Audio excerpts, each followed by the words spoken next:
പേര് ജസ്റ്റിൻ എന്നാണ്. കാസർഗോഡ് ജില്ലയിലെ നീലേശ്വരം എന്ന് പറയുന്ന സ്ഥലത്താണ് ഞാൻ താമസിക്കുന്നത്. ഞാൻ ഈ ബയോട്ടോറിയം ബിസിനസ്സിലോട്ട് എൻട്രി ചെയ്തിട്ട് ഇപ്പൊ ഏകദേശം ഒരു 4 മാസം ആകുന്നേ ഉള്ളൂ. ഈ 4 മാസത്തിനിടയിൽ തന്നെ എനിക്ക് അമേസിംഗ് ആയിട്ടുള്ള പല റിസൾട്ടുകളും കിട്ടി. പ്രൊഡക്റ്റ് കൊടുത്തവരിൽ നിന്ന് വളരെ വളരെ നല്ല പോസിറ്റീവ് ആയിരിക്കുന്ന റിസൾട്ടുകൾ കിട്ടി. അതുകൊണ്ട് തന്നെ നമ്മുടെ പ്രൊഡക്റ്റുകളുടെ കാര്യത്തിൽ എനിക്ക് 100% ഉപരിയായിരിക്കുന്ന വിശ്വാസം ഉണ്ടായിരുന്നു.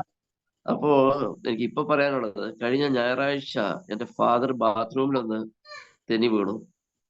അപ്പൊ അതിനെ തുടർന്നിട്ട് മംഗലാപുരത്തുള്ള ഫാദർ മുള്ളേഴ്സ് ഹോസ്പിറ്റലില് അദ്ദേഹത്തെ ICUവിൽ അഡ്മിറ്റ് ആക്കേണ്ടി വന്നു.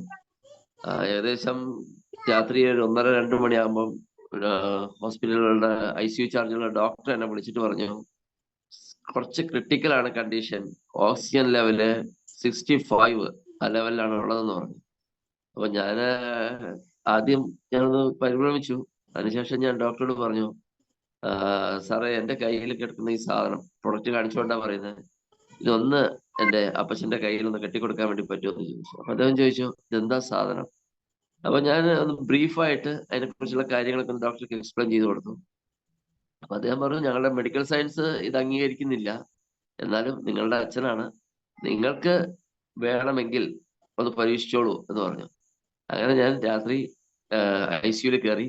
ആ സമയം നമുക്ക് ICUവിൽ അലോഡുള്ള സമയമല്ല, എന്നിട്ട് പോലും അവരെ കയറ്റി ICUവിൽ ചെന്ന സമയത്ത് ICUവിന്റെ ചാർജുള്ള ഡോക്ടറുണ്ട്, 2 അവരുടെ ഹെൽപ്പേഴ്സ് ആയിട്ടുള്ള ഹൗസ് സർജൻസ് ഉണ്ട്, ഒരു 3-4 നഴ്സുമാര്. ഇവരെല്ലാം എന്റെ അപ്പച്ചന്റെ ബെഡിന് ചുറ്റും നിൽക്കുകയാണ്. ഞാൻ മോണിറ്ററിൽ നോക്കുന്ന സമയത്ത് ഓക്സിജൻ ലെവല് 64-65 ഇങ്ങനെ വേരിയേഷനിൽ കളിച്ചുകൊണ്ട് നിൽക്കുക. ആ സമയത്ത് ഞാൻ ഇതെന്റെ കയ്യിൽ നിന്ന് ഊരിയിട്ട് എന്റെ അപ്പച്ചന്റെ കയ്യിൽ കെട്ടിക്കൊടുത്തു.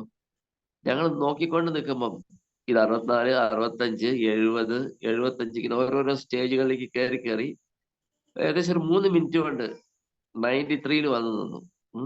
സത്യം പറഞ്ഞു കഴിഞ്ഞാല് എന്റെ ശരീരത്തിലെ ഓരോ രോമവും എഴുന്നേറ്റ് നിന്നു എന്നുള്ളതാണ്. അത്രയ്ക്ക് ഇതായി. ഡോക്ടേഴ്സ് ഇങ്ങനെ വാ വിളിച്ച് നിൽക്കുക. അപ്പൊ അവര് പറഞ്ഞു, സാധനം കൊള്ളാലോ എന്ന് പറഞ്ഞു. അപ്പം അതിനുശേഷം ഡോക്ടർ പറഞ്ഞു, എന്നാ പിന്നെ നിങ്ങൾ അതൊന്ന് ഊരി നോക്കൂ.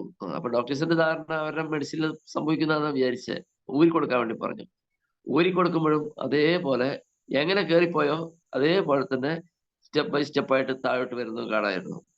അങ്ങനെ ഞാൻ ആ സാധനം എൻ്റെ അച്ഛന്റെ കയ്യിൽ കെട്ടിക്കൊടുത്തിട്ട് ഞാൻ ഹോസ്പിറ്റൽ ICU ഇറങ്ങി വന്നു. എനിക്ക് ഒത്തിരി സന്തോഷവും ചാരിതാർത്ഥ്യമൊക്കെ തോന്നിയ ഒരു സമയമായിരുന്നു.